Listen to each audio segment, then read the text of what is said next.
We are inching closer to AEW All in Texas. This is your AEW Dynamite review. You know, for the second week in a row, the Beast Mortos gets the main event spot. Look at this guy. This guy is riding high, man. He was in the main event last week at Arena Mexico, picked up a win. Tonight, he didn't pick up a win, but he was in the main event again against the man who may well end up as the next AEW World Champion. It was Hangman Adam Page and the Beast Mortos closing the show tonight. We may have to start calling him Main Event Mortos. It's funny how this works, man. This guy's fortunes have changed almost overnight. They actually had a pretty good match. Ended kind of abruptly. We went off the air with an attempted murder by Jon Moxley with a chain trying to choke Hangman Adam Page to death in the middle of the ring. It's just Ed Swoggle. I looked over and saw Sami Zayn dancing on my screen as I was talking about Hangman Page nearly being murdered at the end of the show, and it made me laugh. But we are heading into All In now, where Jon Moxley has all the heat on Hangman going into the pay-per-view. How will he react next week? We'll have to wait and see. We also tonight had two four-way matches. I feel like I was watching the King of the Ring and Queen of the Ring again. We had one for the men, one for the women, to decide who would enter number one in their respective Casino Gauntlet matches at All In, because Tony Khan made the announcement a few days ago that there will be a Casino Gauntlet for the men and the women on that show. I think this is only the second one they've ever done for the women. I think the first one was the one where Megan Bayne debuted on Dynamite many months ago. And so now we know who will be entering number one. For the men, it will be Mark Briscoe, who never wins anything. He actually got a win tonight. And on the women's side, it will be Kris Statlander. She will be entering number one in the women's Casino Gauntlet match in Texas. We also have a big tag team match that has now been confirmed. If you've been watching the shows, you could have figured out what it would be. But it has been confirmed for All In, and a stipulation has been added to this tag team match involving the Young Bucks. We'll talk about what that is. And a big match next week on Dynamite. You know, next week they're celebrating 300 episodes. And we have Kota Ibushi, who made his in-ring return to Dynamite tonight, is going to go one-on-one against Kazuchika Okada. Okada, Ibushi. We have not seen these men in the ring one-on-one since the finals of the G1 Climax. What was it now? 4 years ago, probably. That was the match where Ibushi did the Phoenix Splash and he got hurt. And he hasn't been the same since. And that was a pretty shitty way to end the G1 Climax that year. We're going to get them in the ring on Dynamite next week. And judging from the way that Ibushi looked when we saw him on Collision and the way he looked tonight, just physically and the way that he was moving around, this is someone who's a lot closer to the old Ibushi than he was the last Ibushi that we saw on TV, which did not look like Kota Ibushi. Thankfully, this is a lot closer to what I think AEW was hoping to get when they signed him to a contract. Hopefully, we get that in the ring next week. And I fully expect that next week we will get the return of Kenny Omega, coming to the aid of his fellow Golden Lovers. So that'll be on episode 300 of Dynamite next week. Let's talk about the show. It was Dynamite here for Wednesday, June 25th, 2025. I am the Solomonster with your final Dynamite review here for the very hot month of June. Still in the midst of this heat wave here in New York. Hopefully it's not too bad wherever you are. It's finally supposed to break tomorrow. It'll only be 82. I'm already looking forward to it. I can't wait. You know, one thing, I guess it's sort of a benefit, though. The one thing when it's this hot, I mean, literally, it's like hell on earth. For the first time in my life, I actually had heated seats in the bathroom. So there you go. At least there's some perks to it, I guess, right? Some people have heated seats in their car. Some people have heated seats in other places. Like and subscribe. Super chats are open. I thank you all for whatever support you throw my way, and I will be reading whatever messages come in, and we'll hang out a little bit later on in the stream. But let's get into this show here. Let's not waste any more time. Almost as hot as Mortos, says Daddy Ugarte. Well, with that giant mask he wears. I wouldn't want to wrestle in a mask like that. I'm sure that doesn't feel too good. Dynamite opened with Carmen Sandiego walking backstage with Luther when she was ambushed by Mercedes Mone. Mercedes dragged Toni Storm from the back out onto the stage, tossed her down on the ground. She grabbed the microphone and asked her if this is what she wanted. Mercedes said that she embarrassed her and called her a bitch. She then clamped on a crossface until Mina Shirakawa ran out to force Mercedes to back off. And then Mercedes repeated the same line Toni Storm said to her last week and said, "Darling, let the games begin." And this is how we kicked off Dynamite tonight. This was fine, but we've got 2 weeks left.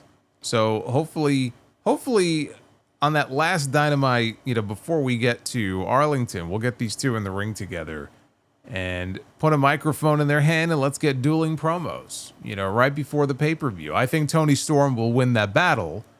It's almost a mismatch, but hopefully we'll get that. Now they have announced that on Dynamite 300 next week, Mercedes Mone will defend her TBS championship against Mina Shirakawa. Now, she's already defended her title against Mina before, and that was Double or Nothing, I believe. But they're going to have a championship match on Dynamite next week. And while it seems impossible to conceive that after all this time, undefeated Mercedes Mone, what is she now? 29-0? I don't even know what her record is. I don't know. It's almost impossible to conceive that this close to Texas, they might actually beat Mercedes next week. But I think there's a very good chance that that's what we see, because as I look ahead to Texas, right, we've been talking about this. What is the end goal here of this match between Toni Storm and Mercedes Mone? You've got champion against champion. Only the world title is on the line. If Toni Storm goes in there and is the first person to beat Mercedes, what does it really accomplish, right? Other than maybe starting the beginning of like a downfall or like a downward spiral type story for Mercedes, which they certainly could do, but I'm not betting against Mercedes in that match. Now, if she goes in there and wins the world championship and still has the TBS title, that serves nobody. Absolutely nobody. And it actually does quite the opposite for the women's division. So to get the TBS title off of her before Texas would make a lot of sense to me if you are going to have her win the world championship, which I think she probably is. So I'm looking ahead to next week and I'm saying, well, after what we saw at the beginning of this show where Mercedes ambushed this woman and left her laying, what if we get Toni Storm getting her revenge next week by costing Mercedes the TBS title against Mina Shirakawa? Purely not only as a way for her to get revenge on Mercedes, but as a way to get that title off of her before we go to Texas. Now, the one drawback of that is I think most people watching, if that happened next week, would pretty much deduce from that we're getting a title change on July 12th. It would almost, not even almost, I mean, it would spoil the outcome of that championship match between Toni and Mercedes. But if the idea is to get the world title on Mercedes, then I think she needs to drop that title next week. And you can give her the out if it's Toni Storm who plays a role in her losing the championship. It might be a cheap win for Mina, but a win is a win, and it gets that belt away from Mercedes so other people can fight for it, other people can hold it, if the plan is to put the world championship on her. And it's the 300th episode, so you can't rule out that Tony Khan might not want to do something big on that episode. So, as I sit here now, if I were a betting man, and I'm not, betting on this show, but if I was, I think there's a damn good chance we get a TBS title change next week. And then that paves the way for Mercedes to kick off her world championship run, which I feel like is inevitable. Now, backstage, the Young Bucks said that they used their backstage pull to move Swerve Strickland and Will Ospreay's tag team match tonight from hour 2 to the first hour. And not only the first hour, but they said that their match was actually coming up next. And they queued up Will Ospreay's music. He came to the ring. He was still taping his wrists and he was lacing his boots as he was getting into the ring, which was a nice little touch. I appreciated that. It just illustrated how spur of the moment this whole thing was. And Swerve, even when he came out, was still putting his t-shirt on. So it was Will Ospreay and Swerve Strickland against Blake Christian, not Blake Monroe, Blake Christian and Lee Johnson. Swerve and Ospreay, they dominated in the early going with some double team offense. Ospreay landed a standing sky twister pressed on Christian for a near fall. Johnson tried to intervene, but he got tossed out of the ring. Ospreay followed up with a springboard splash. But then we heard the Young Bucks music, and the Bucks made their way out. Christian used the distraction to knock Ospreay off the apron with a kick, and then followed that with a corkscrew dive. That took us into the commercial break. Johnson and Christian remained in control the entire break. Johnson hit a frog splash. Christian then hit a 450 on Ospreay for a near fall. Ospreay made the hot tag to Swerve, and with Christian trapped in the corner, Strickland catapulted Johnson onto his partner with a buckle bomb. Christian slid out of big pressure. Strickland took a back bump, kipped up after Ospreay flew in and blasted Johnson with a hidden blade. And the super kick into the brainbuster combo connects. Ospreay signals to Swerve, who destroys Blake with a house call kick for the win. After the match, security had to separate Strickland and Ospreay from the Bucks. Strickland took the microphone and said, "We're not going through another year of this crap." I feel like that's what I said late last year about this Death Rider stuff. We're not going through another year of this shit. And here we are now heading into July. He said the franchise and the feeling. Is that what Ospreay's calling himself? The feeling? I lose feeling in my lower body usually when I sit here by the time we get to hour 5 of the AEW pay-per-views. I can only imagine how long All In is going to be. But that's what he said. He did the franchise and the feeling against the Young Bucks. All In Texas. Ospreay said the Bucks might be the founding fathers, but the people that supported them are the reason AEW existed in the first place. And they're done with the power that the Bucks have been abusing because they've been doing more harm than good. At All In, Ospreay wants them to put their EVP titles on the line. Just what we need here in this company. More titles. We don't have enough of those.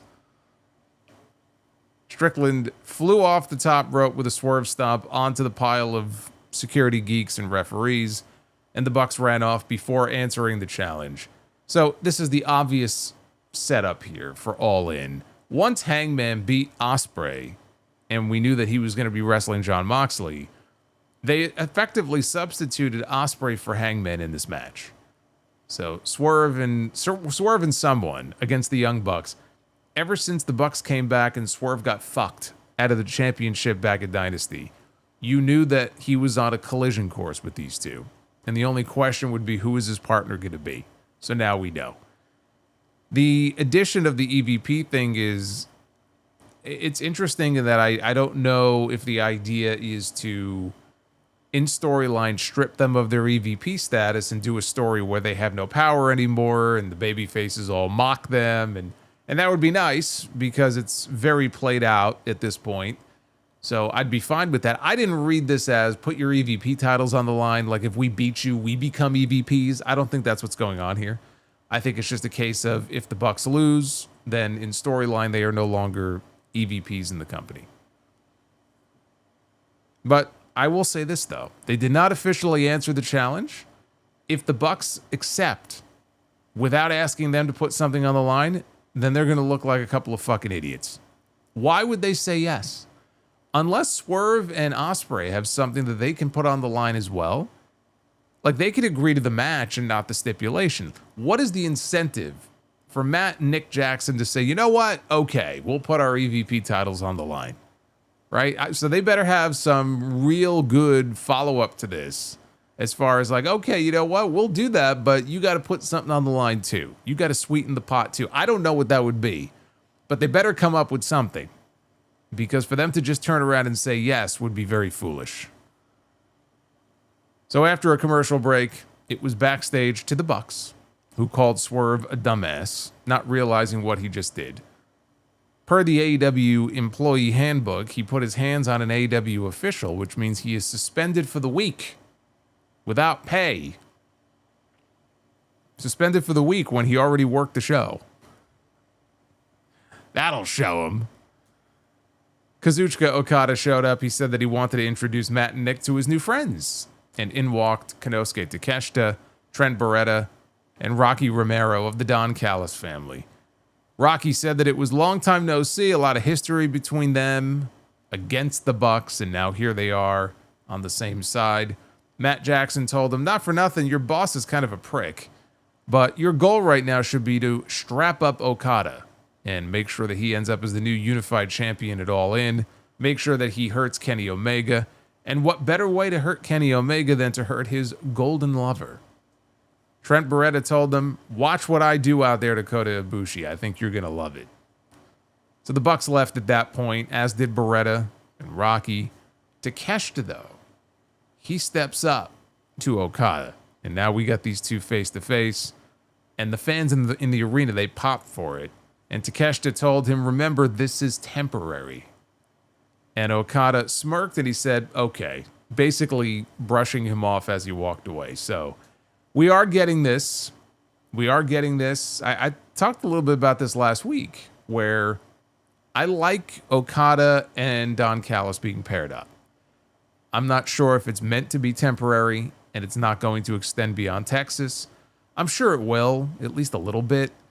I like the pairing, and if they wanted to, this is exactly what I said last week. They could use it as a way to eventually have Takeshita break away from the family and go babyface, and we get a match or a feud between Okada and Takeshita. I wasn't expecting them to tease it this quickly, but this was a clear tease of what's to come between these two, and I'm here for it. You know, start building up some heat within the family, you know, even if just a little bit, and then coming out of All In, you can go ahead and pursue that story. Doesn't have to be right away. You can play it out, you know, like what they're doing with the Hurt Syndicate right now. But this was, as soon as Okada got added to the ranks, I mean, this was the obvious long-term play here. I wasn't expecting them to tease it this soon. We then had the return of the Golden Star, Kota Ibushi, who made his surprise return, in case you missed it, and I'm sure many of you did, made his surprise return on Collision this past Saturday, came out to confront Okada, and here he wrestled Trent Beretta. And I said this on the sound off, you know, when I saw him come out there on Saturday, just physically walking out there, he looked ripped. He just looked physically in much better shape than he was the last time we saw him. You know, the last time we saw him, he was, for Kota Ibushi, he was, I mean, not that he's not in shape, but certainly for what we have seen Kota Ibushi as before, he was definitely not in Kota Ibushi shape, and he was just dealing with multiple injuries, I'm sure. He's not moving around very well.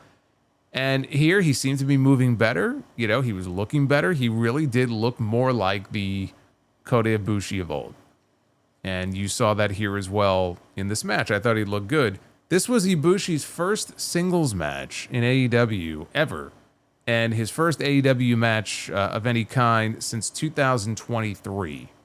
For Trent, because it wasn't just Ibushi, who hasn't been in the ring here in a while, for Trent, it was his first singles match since May of last year.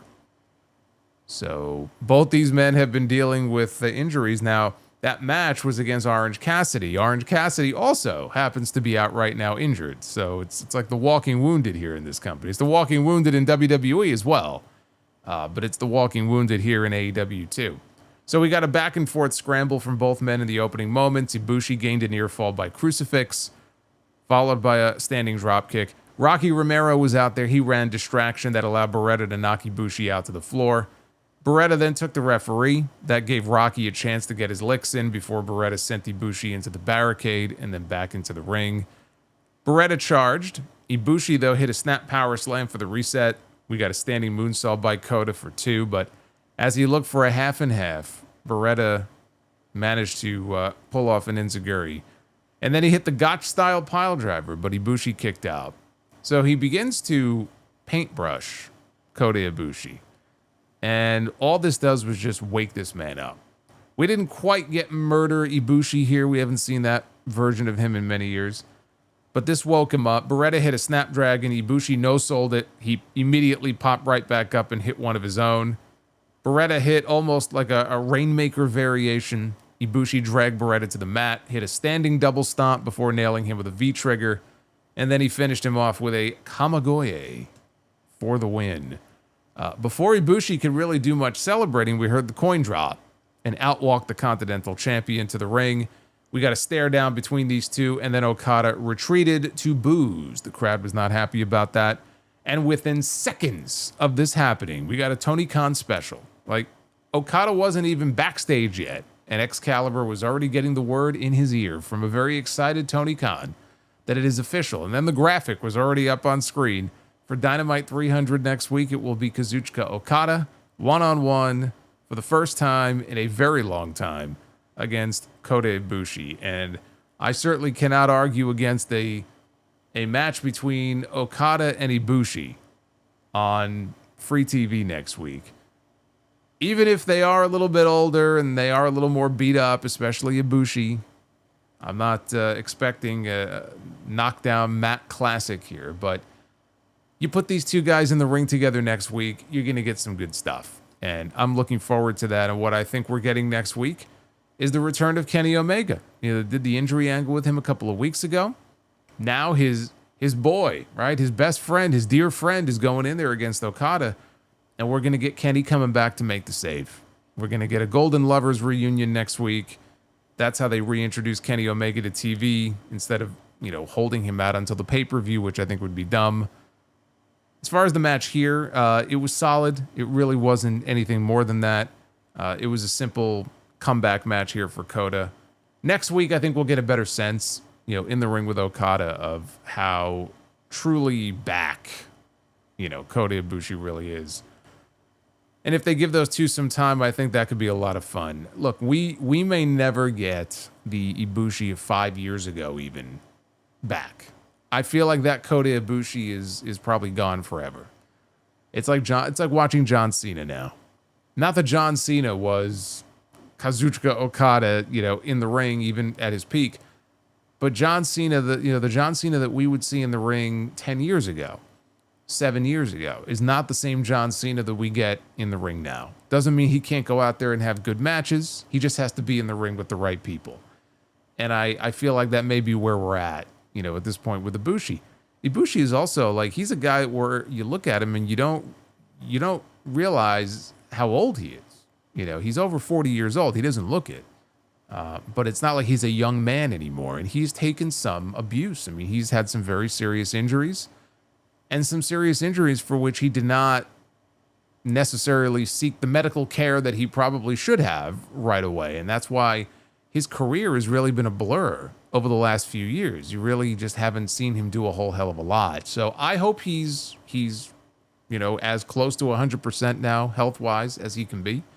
I'm not expecting the old Ibushi, you know, that guy that we saw in all those classic, you know, G1 matches and IWGP matches and everything in New Japan. But if we can get, you know, someone even 75 or 80% of that guy, then he could be one of the best in the company. It comes down to how is his health. And we'll get a better sense of it next week than I think we did here in the ring this week. Now, backstage, we had Jon Moxley. He was cutting a promo, sitting in a stairwell. How exciting. He said Hangman Page has an opportunity to grasp the prize that has slipped through his fingers before like sand. Moxley questioned if he would show up this time, but he doubted it. He said Hangman is too humble and he backs away from glory. Said that he had no stomach for Hangman's crybaby emo act. The world champion doesn't take a single ounce of crap from anyone. Says Page shies away from the gifts that he's been given, but he's not what the fans think he is. Now, while Hangman is debating personal turmoil, Moxley doesn't care about what he's playing around with, because at All In, he'll choke him out. And after All In, Page will be left looking for another job. I can't be the only one who tunes out for these Jon Moxley promos. I mean, they're all the same. They're all the same. They all kind of run together. I just cannot wait for this to be over already. God, I can't wait for this to be over. Can we please move past this? I'm so over this. Renee. She knows a few things about Jon Moxley. Renee Paquette was backstage with AR Fox. Oh, this was great. Talking to AR Fox, and she says that you've got a lot of momentum on your side now, even though you lost to Jon Moxley on Collision. I'm sorry. Come again? Momentum? Really? How so? I would love to know. Not only did AR Fox lose to Jon Moxley, not that there's any shame in losing to the world champion. Yes, he lost to Jon Moxley, but the bigger story here is that AR Fox has not won a singles match on AEW, I can't even say television, on AEW programming, okay? Since a dark match with Peter Avalon over 2 years ago. He hasn't won a single match in Ring of Honor, a singles match. And now that's the brand he's on primarily at this point. He hasn't won a singles match on Ring of Honor since November. And even the multi-man matches that he's been a part of, it's not like he's winning too many of those either. So again, I would love to know, people throw these words around and they try to convince you in these segments, like you've built up a lot of momentum. Like, this is not the first time they've done something like this. And I just sit here and I laugh. I'm like, momentum. If he was on like a small win streak, even if he was just beating low-level guys, all right, fine. You want to argue you're building some momentum, fine. Where's the momentum? Where is it? Is it like, did he buy like an old muscle car and name it Momentum? And maybe that's what she's talking about. He's building momentum. Did he buy a building downtown that he's trying to fix up? I don't know. I don't know who this Momentum is. I would love to know. The bar has been lowered so much that getting some offense in, getting a little bit of offense in now in a match against the world champion evidently constitutes momentum. Ricochet interrupts Fantasyland here and says that Fox has momentum. Again with this, Fox has momentum. I can't. So Ricochet is still looking for people to join his crew. And even he's getting in on this and saying, you know, boy, you've been building up a lot of momentum. Is everybody brain damaged in this company? Like, what is this? What is this? He's been looking for some help to get gold in AEW. Ricochet invites Fox to team up with him tonight against Speedball Mike Bailey and Kevin Knight. And before Fox could even answer, because it looks like he's not interested in teaming with Ricochet, but before he could even answer, Ricochet shakes his hand and he thanks him for accepting, and he walks away. And that led into the tag match. It was Ricochet and AR Fox and all of his momentum behind him against Speedball Mike Bailey and Kevin Knight, right? Jet Knight? No, Jet Speed. Jet Knight. Jet Speed. That's what they call themselves. Ricochet should create a bald brotherhood. The Bald Bros. Yeah. Let's make a list of the available bald wrestlers in AEW that could potentially link up with Ricochet. Who else do they have? Moxley's bald. Josh Alexander is bald, but he's already in the Callis family. Let's make a list. The bell sounded. Ricochet told Fox, I'll start, but very quickly found himself being bounced around, so he tagged in AR Fox, who sent Mike Bailey outside. He swept the leg from Kevin Knight, and then he hit an over-the-top double stomp on the apron on Knight, which looked cool. Now, I say over-the-top. He basically flipped over the top rope onto the apron, but as he was coming down on the apron, he delivered a double stomp. So that was very cool. And then launched off of him with a somersault senton onto Mike Bailey. After a break, Ricochet and Fox, they were bickering on who to give a suplex to. They started shoving each other. That allowed Kevin Knight to backdrop Ricochet to the floor and make a hot tag to Mike Bailey. That's right. I forgot. How could I forget? FTR bald. That's right. So we got Ricochet. We've got FTR bald. We've got Claudio. Bobby Lashley. Yeah, but Bobby Lashley is is already got a crew of his own, though. He doesn't need Ricochet.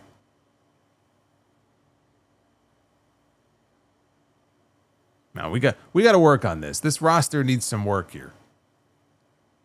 So far we have Dax, we have Claudio, and we have Ricochet.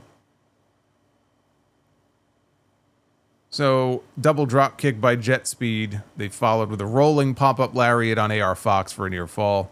Bayley tagged in. Ricochet, though, smashed him into the ring steps, and that gave Fox a chance to hit a tope suicida. Back inside, Bayley tagged in Kevin Knight. AR Fox, though, he leapt for the tag, only for Ricochet to drop down off the apron and leave him high and dry. And Knight hit a sky high on Fox before going up top for the UFO splash to get the win. And thus, the momentum that AR Fox had apparently built up has been extinguished. Aw. You know, it's too bad because he was building up all this momentum. And now he has none. Hold on a second here. I think this is very appropriate here for poor AR Fox. All that momentum, it's just gone. He's been building it up for months. And just like that, in the blink of an eye. Poor bastard. So Jet Speed, they walked up to the stage where Tony Schiavone was waiting. He called them red hot in the tag team division. And I just was wondering, really, well, what is the division really comprised of right now, right? I mean, you've got FTR and you've got the Bucks. Doesn't really feel like, as far as the tag team division is concerned, and like going after the titles and all that, it doesn't feel like they're really involved in any of that. So you've got them, though. Got the Hurt Syndicate. You've got Jet Speed. And who else? I guess you got the crew, right? Leo Rush and Action Andretti. Big Bill and Brian Keith are still meandering around waiting for Chris Jericho to come back. I love how Jericho left, by the way. Like, they were clearly building to something where Big Bill was going to finally stand up to him. And the two of them were probably going to have a match. You would think Bill would win. He would break out as a babyface. But instead, Jericho just left. And so Big Bill he's still, you know, it's the learning tree. And he's just teaming with Brian Keith and just kind of not doing much of anything. I guess technically they would be a team. Is that the division? The Outrunners, right? We have the Outrunners. What tag team division? No, they have teams. I just named a whole bunch of them, but it just, I don't know. It doesn't seem like much of a division right now. I'll tell you what. I'm going to get to the Hurt Syndicate here in just a moment. So we'll expand upon this here a little bit more in a second. Let's get into this here. Jet Speed, they go to the stage. And again, Schiavone is calling them red hot in the division. Bayley said the tag team titles have been held hostage for too long, and it's time that somebody comes to their rescue. And then Knight recited some of the lyrics to MVP's old WWE theme song, you know, TikTok. Then they were quickly blindsided by the Hurt Syndicate, who beat the living shit out of Mike Bayley and Kevin Knight as MJF and MVP watched on and applauded. The two of them set up a table on the stage. Benjamin choked out Knight, and he laid him flat on the table. Lashley then delivered a spine buster to Bayley onto his partner through the table. MVP takes the microphone. He says, now that they've taken care of that piece of business, he tells the production crew to hit their music, and they proceeded to make their way to the ring. As you can see behind them in the background, Jet Speed is just laying there in the rubble of that table in a heap. The match, now let me talk about the match itself. The match itself here that we got, this tag match, it was fine. Jet Speed throwing out the challenge to the Hurt Syndicate for the tag team titles was expected. They've been teasing this and building to this now for a few weeks. But I will tell you this. If this angle here was supposed to get me excited to see Jet Speed challenging for the tag team titles at All In, then this was an epic fail. This did nothing to get me excited to see them challenging for the tag team championship. I mean, these guys got absolutely manhandled by these two here. Now in the ring, the Hurt Syndicate, they addressed their enemies. It was time for them to address the roster. MVP was literally begging. Okay, that's the word he was begging somebody, anybody, to come out and stand up to the AEW Tag Team Champions. And to go back to this question of this division, right? Jet Speed is red hot in the AEW Tag Team division. And you've got MVP in this ring right now on the microphone, begging, daring, challenging anyone. Come on out. We have no competition. We've laid everybody out. We've chased everybody away. Everybody is scared. Everybody's got their tail tucked between their legs. Somebody come out to challenge the tag team champions. Nobody comes out. And the Young Bucks were there. FTR was there because we saw them later in the show in a backstage segment with Stokely Hathaway. All these guys are there and nobody comes out. The gauntlet is laid down. The challenge was issued. Nobody has the balls. Like in storyline, think about this in terms of just like kayfabe here. Nobody has the balls to come out and challenge these men. It makes the entire division look completely impotent. It's ridiculous. Not the first time that MVP has done this, by the way. And he basically challenges and dares somebody to come out and nobody does. He said if Jet Speed could even stand up after the beating they just took, he would be willing to give them a title opportunity at All In on the condition that they can walk. And then he turns the microphone over to the young genius, Maxwell Jacob Friedman, who talked about unmasking and beating Mystico last week at Arena Mexico. He said that he's going to enter a qualifying match next week for the Casino Gauntlet match at All In on the road back to what is rightfully his, not Dictator John's or Crooked the Crooked Cowboy, Hangman Page, his AEW World Championship. MJF said, hit our music, and instead they hit Mark Briscoe's music. And he came out on stage. And he said, everyone knows MJF can hear himself talk all night long, but production said they have a time limit. So if MJF would be so kind to get out of the ring so he could go do his business. MJF said he doesn't give a damn what time it is. They can take up as much time as they want because unlike Mark Briscoe, they're actually stars. And he said that the fans relate to Briscoe because they have as many bills in their pockets as Briscoe has teeth in his mouth. Briscoe will do what he always does and lose. So go back to your ranch picking up chicken shit, you blue-collared bitch. Briscoe said he sees MJF's inner turmoil and pain. And all these hurtful comments is from growing up being bullied. So the word of the day is empathy. So please allow Briscoe to empathize as it feels like MJF is trying to make up for something. If Briscoe was MJF, going 30 years with a tiny kosher pickle in his pants, he would want to hang out with the Hurt Syndicate too. And that line popped Lashley and Benjamin. They were trying hard not to laugh here. We got kosher pickle chants from the crowd in Seattle. It's the best kind of pickle. MVP said they'll leave the ring for Briscoe to go ahead and do what he does better than anybody else in the company, which is go out there and lose. And they slowly walked by Briscoe, who headed to the ring for the upcoming four-way to see who would enter the Casino Gauntlet at All In the number one spot. And I got a comment. Actually, it was Duff. Shout out to Duff. Duff was wondering, well, why would somebody want to enter at number one in a gauntlet match? Wouldn't you want to enter at the end? And you got to remember that it works differently than your traditional, like a WWE gauntlet or, other promotions that may have done similar types of matches in that. In AEW, it's one fall to a finish. So it's not layered, it's not tiered. It's not like you beat one guy, the next, like the first person to score a win by pin or submission in these gauntlet matches, the gauntlet is over. It doesn't matter who's behind the curtain waiting in the back, they're spitting on their hands, they're rubbing their hands together, they're getting ready to come out. If there's a fall in the ring, the match is over. And that person wins the opportunity to challenge for the world championship at some later date. So you want to be number one because that thing could end in the first 2 minutes. That's why you want to be number one in these gauntlet matches. So it was Mark Briscoe, Konosuke Takeshita, Roderick Strong, and the Ring of Honor World Champion Bandido in this four-way match.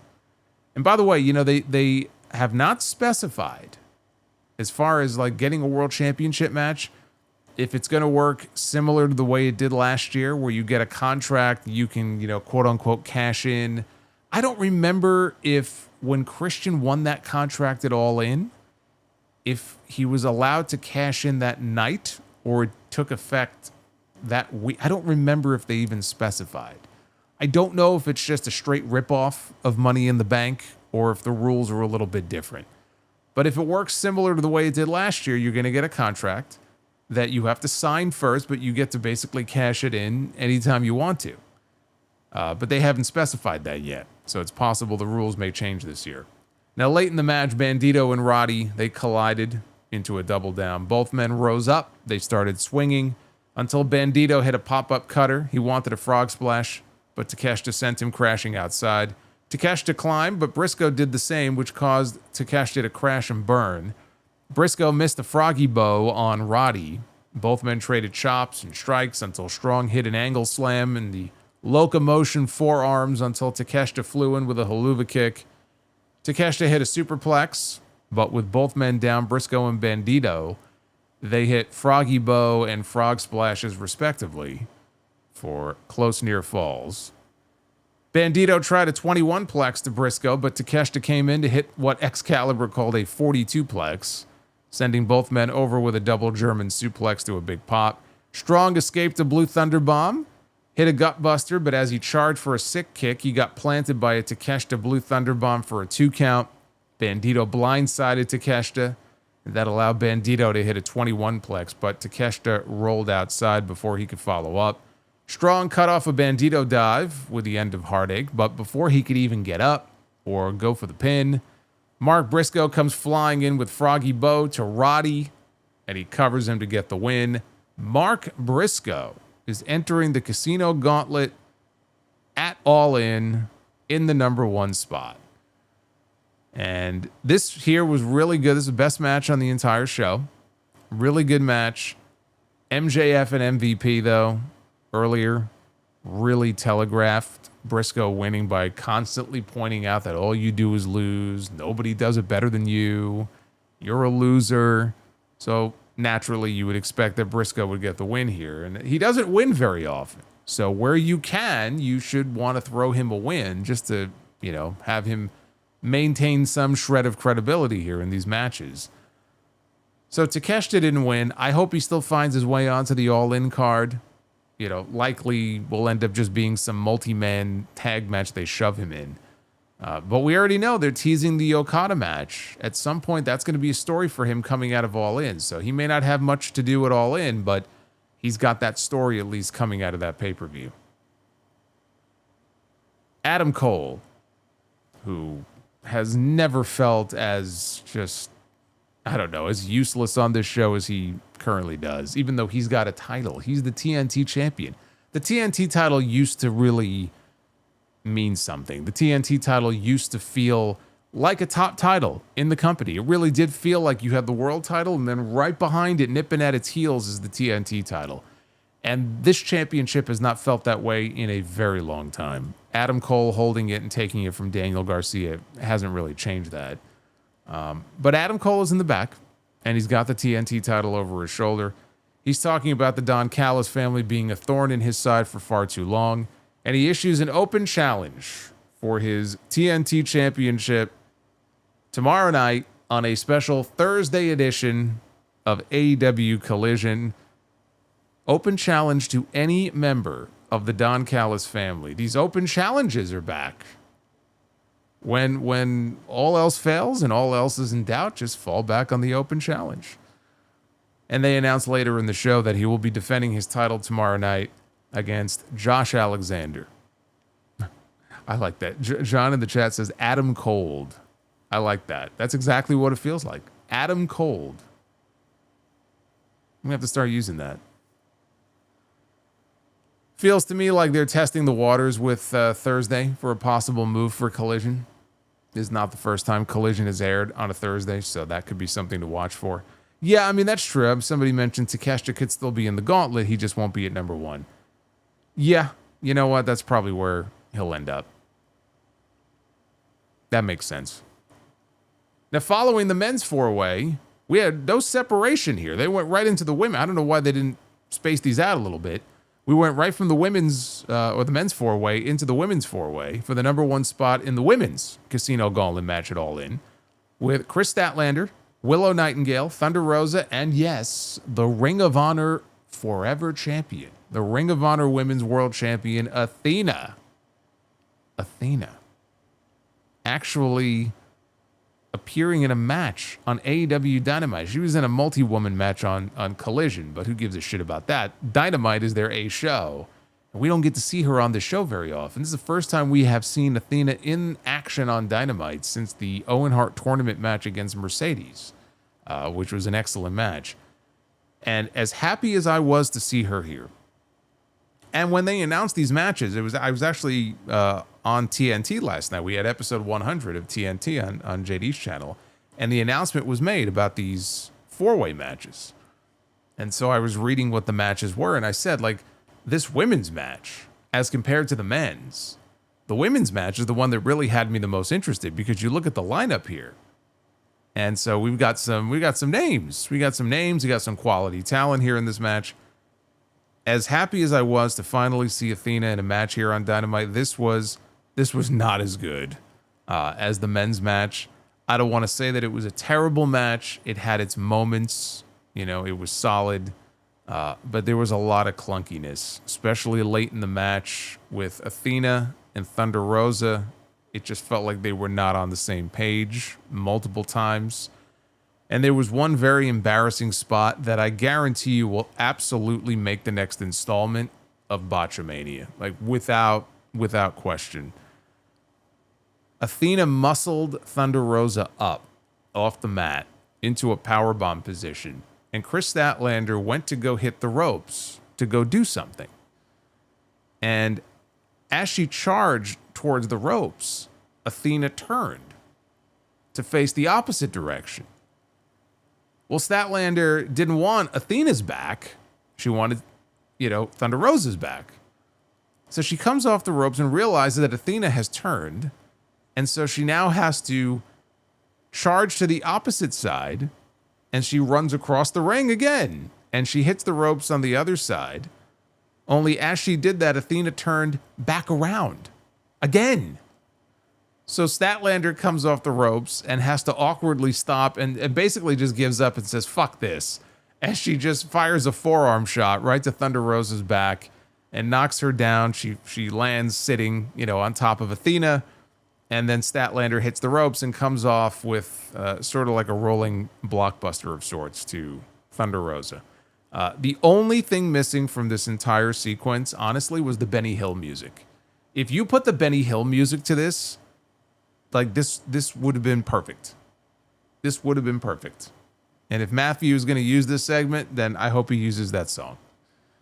So Willow and Statlander, they traded elbows mid-ring. Athena got involved, tried to suplex both of them, but they suplexed her instead. Rosa dove onto Statlander and Willow off the top rope and then delivered a double stomp to Willow for a 2 count.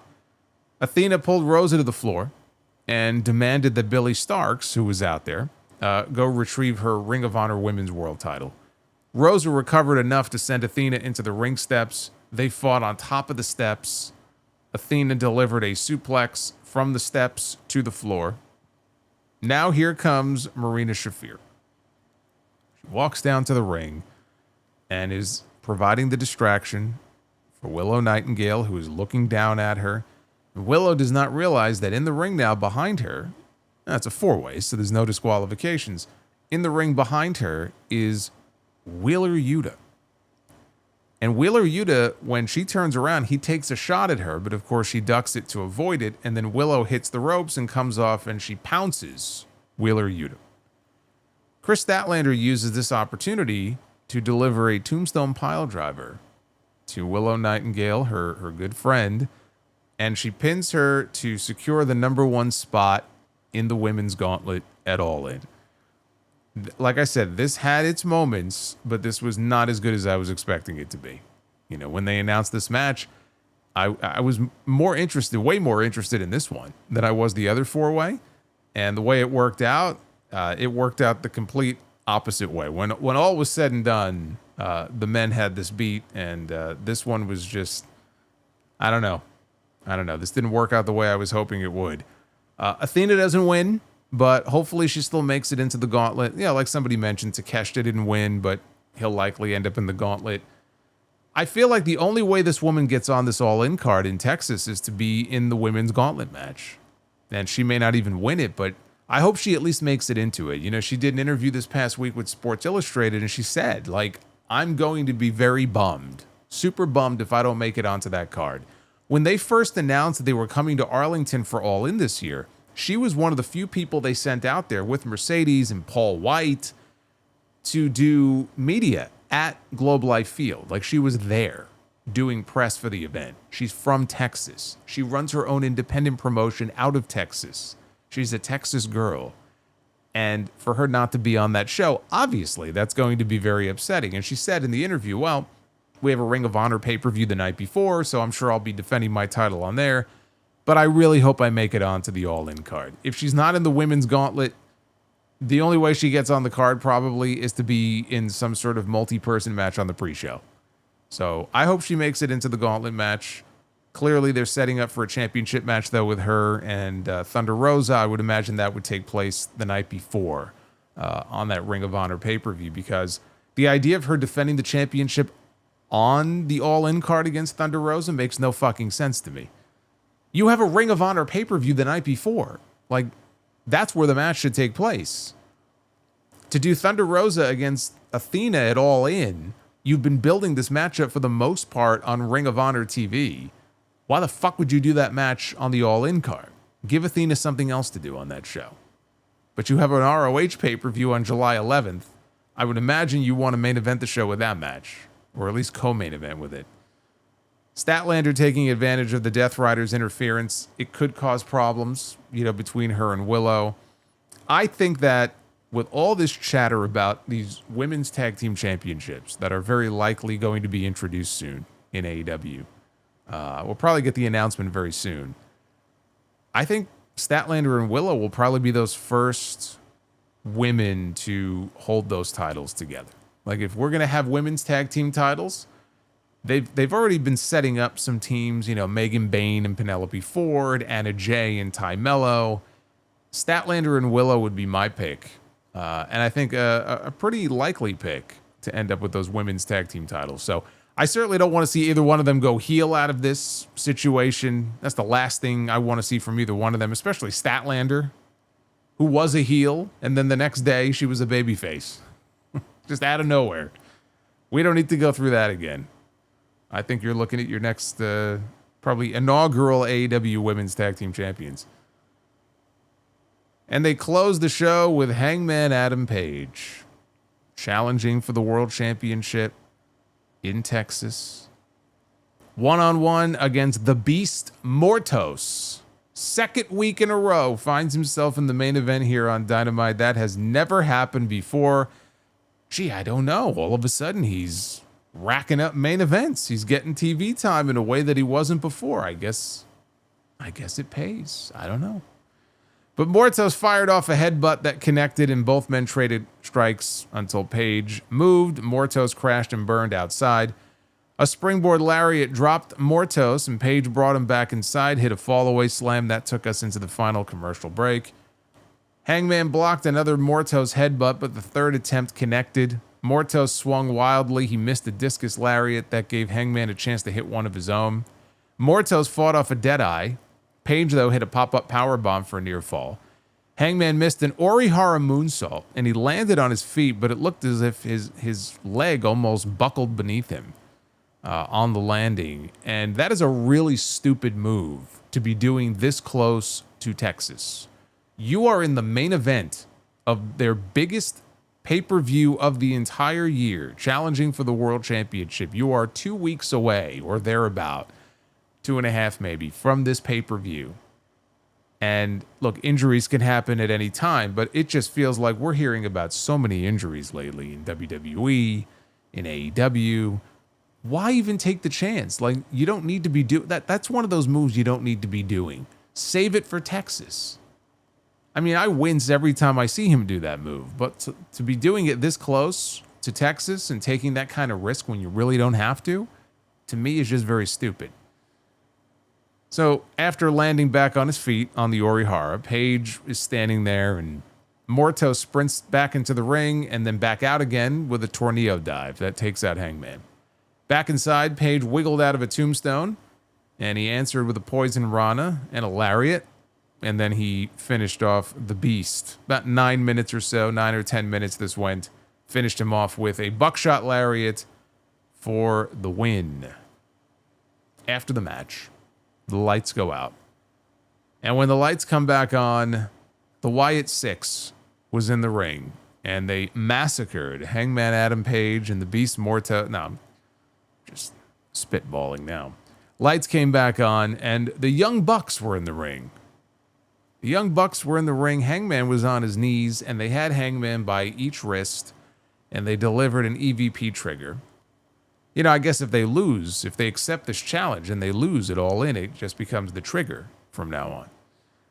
Matt and Nick, they screamed at Hangman that this is all his fault. Now we hear the Death Riders music.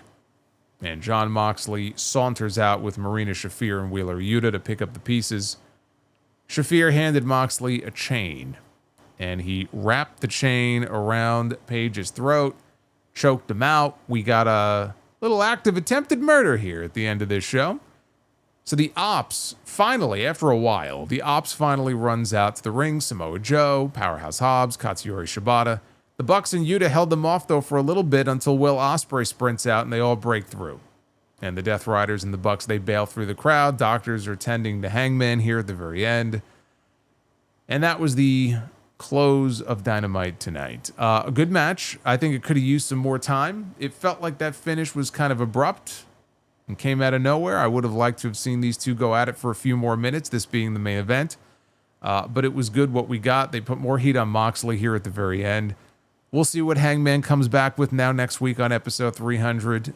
We've got 2 more Dynamites to go before we get to Arlington. 2 more weeks to really, heat up these key stories. And as I sit here now, I can't honestly say that I'm terribly excited.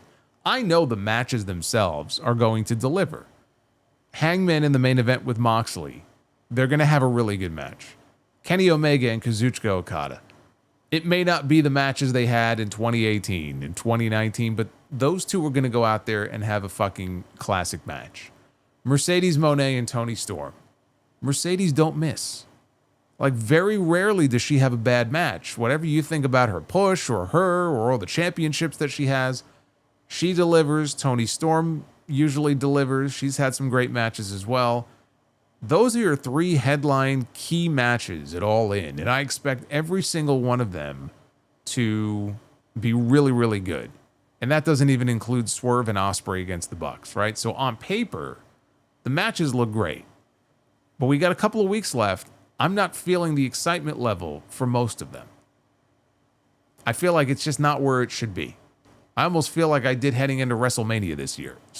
Which is not good. That's not a compliment, by the way. So they have a couple of weeks to really heat these things up a little bit more because we're heading into the home stretch. So let's start getting a little crazy. I expect to see Kenny Omega back next week, coming to the aid of Kota Ibushi. Collision is airing tomorrow night. This is the lineup for the show. Adam Cole, I do like that, against Josh Alexander for the TNT Championship. FTR is going to call out the Outrunners. We have Brody King and Templario against Hechicero and Rocky Romero. Okay. Christian Cage and Nick Wayne against Big Bill and Brian Keith. Queen Aminata against Sky Blue. Kyle Fletcher against Kyle O'Reilly. The Battle of the Kyles. If you're watching tomorrow, enjoy. Dynamite 300 next week so far has Okada against Ibushi. MJF is going to wrestle in a qualifying match for the Casino Gauntlet match. And Mercedes Moné defends the TBS Championship against Mina Shirakawa. I think there's a very good chance we're getting a title change next week. I know, don't bet against Mercedes, right? Undefeated so far. But if they are going to put the world title on her in Texas, she needs to drop the TBS title. This is their last chance to do it. This is it, right here. It doesn't mean that if she loses next week, she has to go on a losing streak, right? It would just get that title away from her, and it would turn the tide back in favor of Toni Storm after what Mercedes did to her tonight. And that way, yeah, it might make the match on the pay-per-view a little more predictable, because I don't know that too many people would see Mercedes lose next week and think, oh, she's going to lose again at All In. Give me a break. But I don't need to see her holding both championships. I don't see what that accomplishes. So we may get a title change next week on the show. It could very well happen. Hey, Steven Chappa, channel member for 50. I mean, I spotted that blue skull. We have very few blue skulls. It's like rarefied air. 50 months of channel membership. Thanks for all the content. You're very welcome. Thank you, Steven. I appreciate that very much. Let's take a look at your super chats and get on out of here. Mercedes don't miss, says Snow Dog. I said what I said.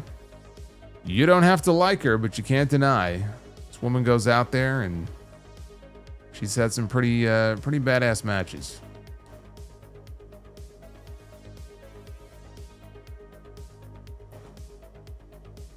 It doesn't look like a whole lot of people are into Dynamite right now. This is gonna be a short segment here. It looks like, and we're not even close to be the booker, so it doesn't look like we're booking anything tonight. But let's go through these here. AJ with a $9.99. Thought for All Out. MJF wins the Casino Gauntlet over Darby. Hangman beats Mox. MJF takes the title from Hangman at the next pay-per-view, setting Darby's big win with a side headlock takeover. No more Death Riders. Yeah, I mean, I kind of, the idea that I floated last night on TNT was basically Darby, when he wins the championship, which is months from now, he wins it from MJF.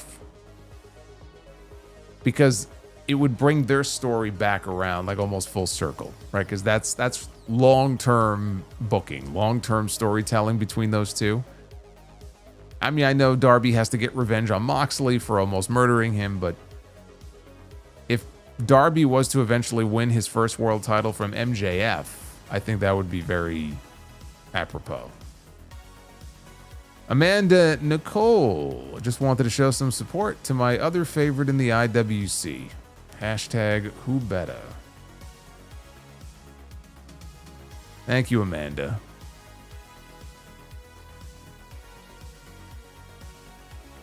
Duff's Vids. Who grants fishes wishes? A fairy cod mother. And what search engine does a turkey use? Google. Ooh, that's pretty bad.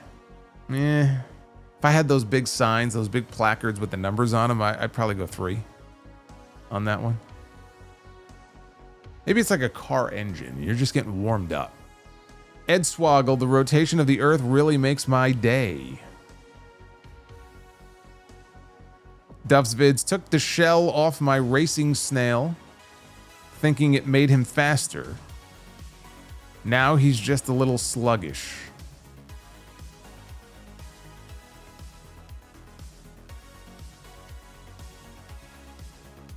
Boots. Man, Boots. He dropped an atomic bomb last night on TNT. We were still talking about it even after we got off the air. The Hurt Syndicate is the new spokesman for a large car rental company. The company's new slogan is, "We hurts people." We hurts people. You suck.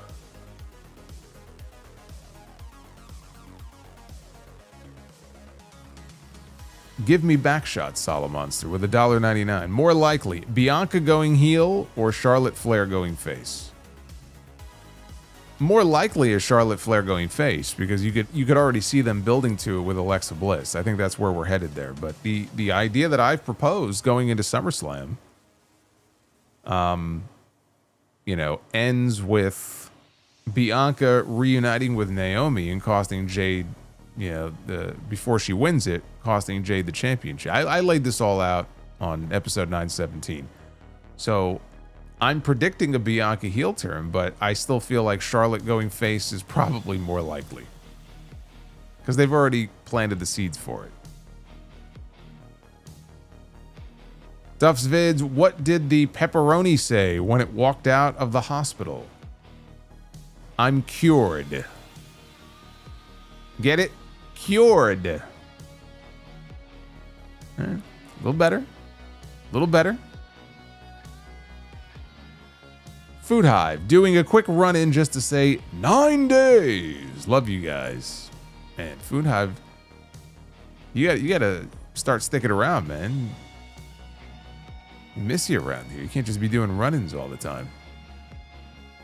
Griga bought cheap tickets for Ontario show. Hope fully good. Yeah, so the 300th episode of Dynamite next week is in Ontario, California. So, if you're looking to go to a wrestling show these days, I've said this before, WWE is going to price you out. And so, if you are looking for a pretty good deal on tickets, you can get some cheap seats to some of these AEW shows.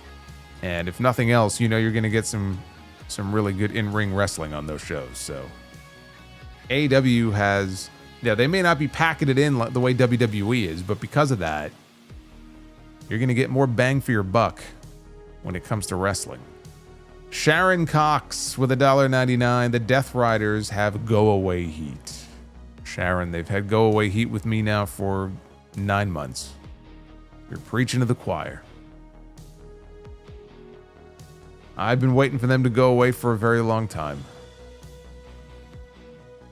And Steven Chappa.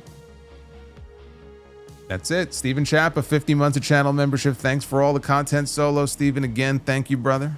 I appreciate your support very much. Steven's been around for quite some time. So I appreciate you, brother. Thank you very much. That's all I got. That's it. Man, Dynamite feels kind of dead, doesn't it? Holy shit. I don't know, man. These Dynamite shows. Number one Homo sapien says, under 300 is such a sad day for Be the Booker. It is. It is. Forget Be the Booker. I mean, just to not hit that number it's a sad day, period. It's a sad day, period. And there were some updates made to it as well, but we'll have to wait.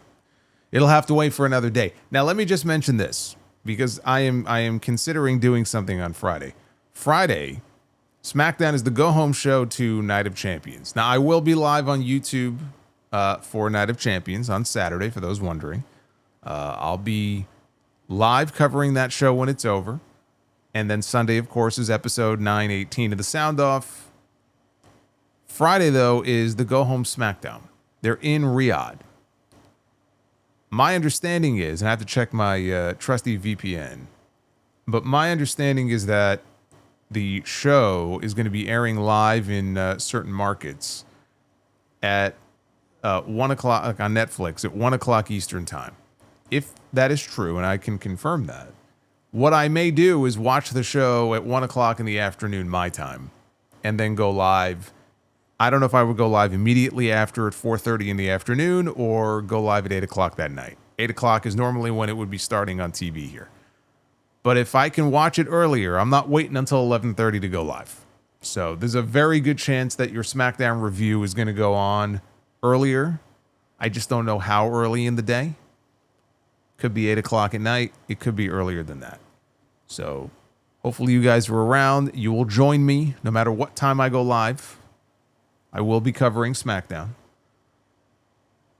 See, that's why you got to get yourself a VPN, man. This is it. Got a big European tour coming up in August. Remember that European tour in March? We're going to be going through that again in August. So if you are not signed up to a VPN, I got a great one for you. Just check the description down below. Get yourself a deal. Sharon, remember when Tony Khan brought... Remember when Tony Khan brought Giannis and Tento we'll just say Giannis. No, I don't actually. And Base Beer says, when's the last time? Oh, actually, no, he was at the Boston show, wasn't he? Yeah, he was sitting in the crowd at that Boston show. Base Beer says, when's the last time a world champion was sued? Last week. Last week. His name is Jon Moxley.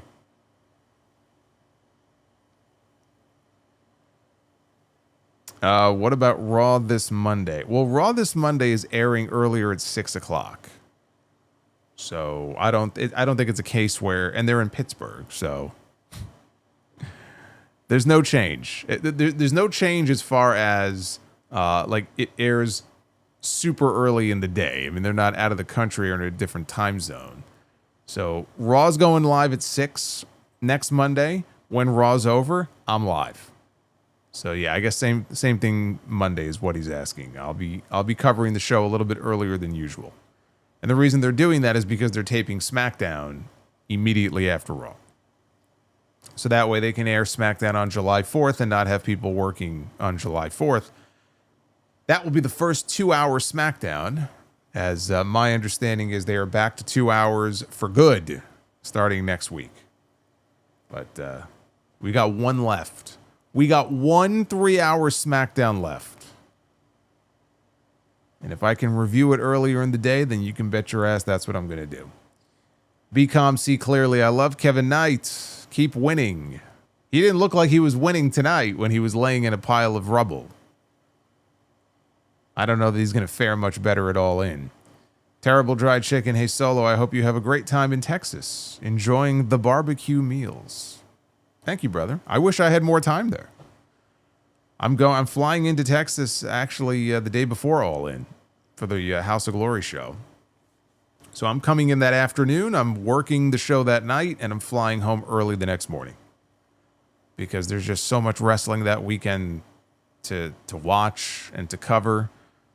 It just doesn't make sense for me to be on the road for the rest of the weekend and doing stuff remotely. I got to get home. So I don't even know that I'm going to be able to enjoy a good barbecue meal. If my flight is delayed at all going into Texas, I may not even be able to eat dinner. I may have to go straight to the show. So, but thank you. I'll enjoy my my one day in Texas. We'll have to get back there again at some point. I really enjoyed my time in Dallas for WrestleMania back in 2016, as Food Hive well knows. Hopefully we'll get back there again at some point. All right, be well. Stay safe. I've covered all there is to cover here. That's it. SmackDown Friday night. I'll keep you guys posted on when I'll be going live. Follow me on the socials. Follow me on X. That's probably where I'll post if I post anything. And I will keep you guys abreast of that. And then, of course, this weekend we have Night of Champions. BCOM see clearly. Don't speak negative about the Jet, Kevin Knight. I'm just telling you what happened. He was laying there unconscious in a pile. Duff's Vids. Friend. What are your dogs' names? Me, Calvin and Klein. Friend. Isn't that a brand of underwear? Yes, they're boxers. See, you saved your best for last. I like that. Drew McIncock, will you do another Sound Off Gamer or watch a lot? I want to do another Sound Off Gamer. Yes, I do. I do. I do. Whether it's 2K25 or this new game that somebody linked me up with a deal. It was $3. RoboCop, Rogue City. I got it. I paid for it. I installed it. I have not played it yet. Maybe I'll do one on that. I have to see. I just have to find time for it. I've been busier than ever recently. So we'll get around to it. And the Juliet. Only place hotter than the U.S. is Riyadh. It felt like Riyadh. This fucking apartment each of the last 3 days. My God. It's just like in the hallway, like I don't have central air, so I don't have that luxury. When you're in the hallway, it's just like a heat tunnel, man. It is hell. It is hell on earth is what it is. And BCOM see clearly, you can't leave. We have to reach 400. Well, we had our chance. People didn't get us there. What do you want me to do? Tracking problems. Oh, RoboCop Daddy Ugarte says RoboCop Rogue City has the original soundtrack. Totally worth it. That's awesome. Unfortunately, what that means is that if I were to do a Sound Off Gamer with it, I'd have to turn that off. So that sucks. Tracking problems. Better opening. Friday the 13th Part 6 or Jason Goes to Hell. Friday the 13th Part 6.